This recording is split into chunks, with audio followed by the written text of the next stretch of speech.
Let's chika, jowa ang galawan ng Don Bell. Magkatabi sa van. Masaya mga marites sa nasilayan. Don Bell hindi naghiwalay.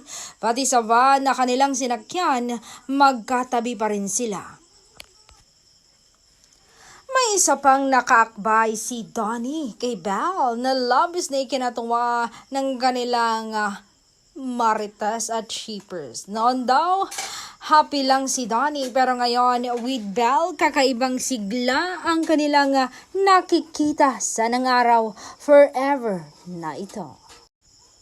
May mga advance ng mag-isip, sana raw sina Donnie at Belle na ang endgame para masaya na rin sila. Ayaw nilang isipin na may ibang makaka-forever ang mahal nilang love team.